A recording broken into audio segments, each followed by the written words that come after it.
ça suffit, que rien ne te trouble mon âme, que rien ne t'effraie car tout passe, Dieu ne change pas. Bonjour et bienvenue à une nouvelle édition de notre émission « Ce que j'ai compris ce dimanche ». Donc vous avez vu la dernière édition, c'est une émission où on accueille un chrétien qui partage ce qu'il a compris de l'homélie du dimanche. Et aujourd'hui nous accueillons Michael Kafak de la paroisse Saint-Justin encore et qui va nous dire ce qu'il a compris ce dimanche de l'homélie de l'abbé Patrick Kouchougounou, qui est le curé de cette paroisse. Avant de lui passer la parole, j'aimerais vous souhaiter à tous une très joyeuse, bénie et heureuse Pentecôte. Donc voilà Michael, je te passe la parole. Qu'est-ce que tu as compris de l'homélie du curé ce dimanche? Merci Flora de me passer la parole. Je remercie Christ de m'avoir invité à cette émission. Ce que j'ai retenu de l'homélie d'abbé Patrick ce dimanche, 3 choses. La première chose sur laquelle il a insisté, c'est ce que Jésus a dit, sans moi vous ne pouvez rien faire. Donc, en entrant dans son homélie, il a précisé que sans l'Esprit Saint, le chrétien ne peut rien faire. Prenons l'exemple de la voiture que nous ne pouvons pas conduire sans être guidés. Nous ne pouvons pas apprendre à conduire. Nous ne pouvons pas apprendre à lire quand nous sommes tout petits sans être guidés par quelqu'un. De même, nous ne pouvons pas aller vers le Père sans que l'Esprit Saint nous tienne la main. Donc le curé a insisté que chaque chrétien devrait chercher activement l'Esprit Saint, sans lequel, en fait, il ne peut aller vers le Christ. Donc c'est la première chose que je retiens de l'homélie.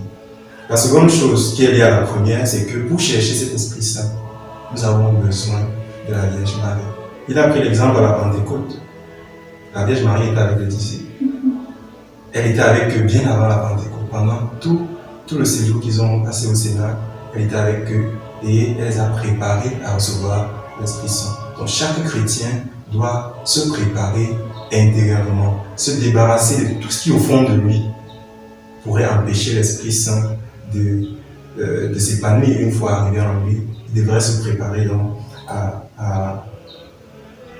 recevoir cet Esprit Saint comme cela. Maintenant, ce qui m'a particulièrement touché sur ce point, c'est que je me suis rendu compte qu'effectivement, il y a beaucoup de choses en moi qui continuent toujours de freiner l'action de l'Esprit Saint en moi. Il y a beaucoup de choses qui continuent de freiner l'action de l'Esprit Saint en moi. Et donc, j'ai pris la résolution sur ce point-là, de faire des efforts pour libérer mon cœur davantage, pour que l'Esprit Saint puisse vraiment m'embraser, qu'il puisse vraiment prendre possession de moi. La réalité est que nous sommes dans le monde, et que le monde et ses convoitises attirent. Et il n'est pas évident, comme le curé a dit, de s'abandonner entièrement dans les bras du Seigneur.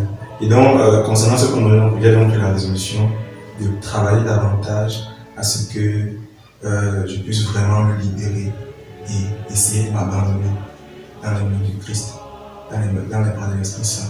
La troisième chose que je retiens de cette homélie, c'est que pour chercher l'Esprit Saint, pour laisser l'Esprit Saint nous embraser, pour que l'Esprit Saint agisse en nous, il faut que nous ayons la foi. Il faut que nous ayons la foi. Et il y a le prologue, je ne sais pas si c'est le prologue qui finissait par à ceux qui auront l'Esprit Saint, ils vont recevoir mérite et vertu, ils recevront le Seigneur de l'Esprit Saint. Mais il a dit à ceux qui auront la foi. À ceux qui auront la foi. À ceux qui auront la foi, ils recevront les 7 dons de l'Esprit Saint. Ils recevront mérite et vertu. Ils recevront la vie éternelle. Et donc ça m'a poussé à me poser la question. Est-ce que j'ai la foi? Est-ce que j'ai la foi? Si j'ai la foi, quel est l'impact que j'ai autour de moi dans cette période de crise où tout le monde entier est chamboulé par le coronavirus? Est-ce que je suis en paix? Est-ce que je suis dans la joie malgré la crise?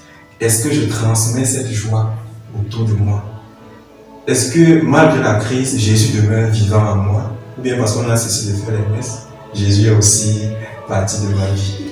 Qu'est-ce que je transmets autour de moi comme ambiance dans cette période de crise où beaucoup de personnes ont peur de tomber malade, de mourir, c'est évident.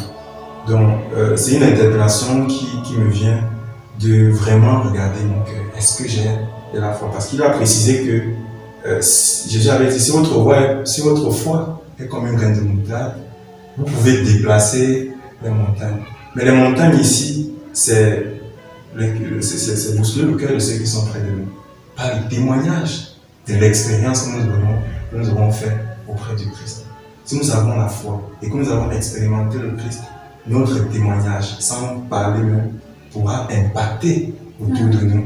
Et puis, des gens pourront dire, malgré qu'il y ait ce virus, le Christ demeure vivant et présent. Donc, en résumé, voilà les trois choses que j'ai compris ce dimanche. Sans l'Esprit Saint, je ne peux rien faire.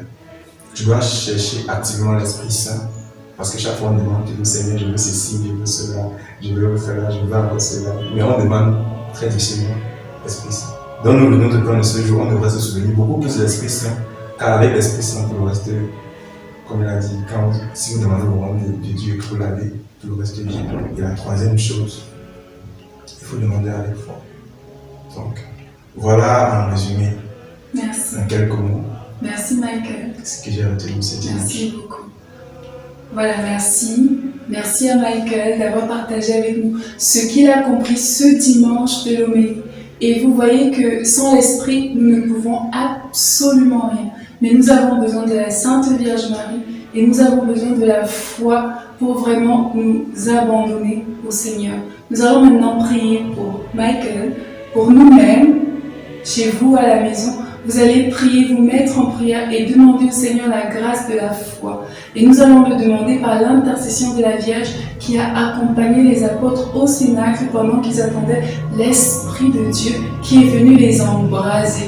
Et c'est grâce à eux que nous connaissons Jésus aujourd'hui. Nous allons prier pour que des générations après nous, on puisse dire qu'au travers de nous, des milliers de générations ont connu le Seigneur, leurs vies ont changé. Donc, nous allons prier un Je vous salue Marie et un Notre Père pour le demander au Seigneur.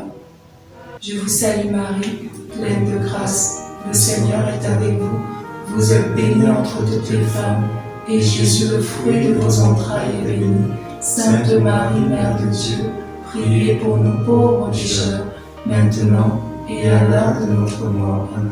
Notre Père, qui es aux cieux, que ton nom soit sanctifié, que ton règne vienne, que ta volonté soit faite sur la terre comme au ciel.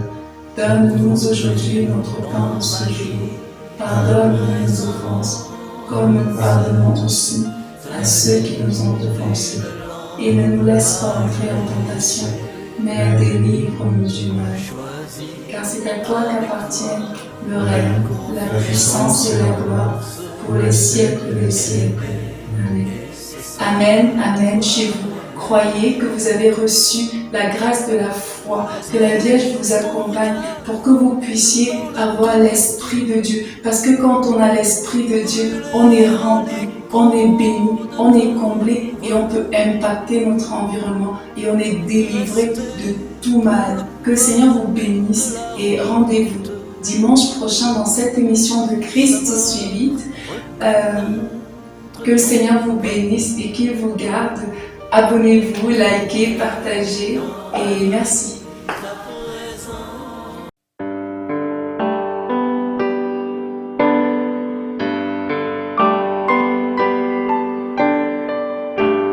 Dieu, ça suffit, que rien ne te trouble, mon âme, que rien ne t'effraie, car tout passe. Dieu ne change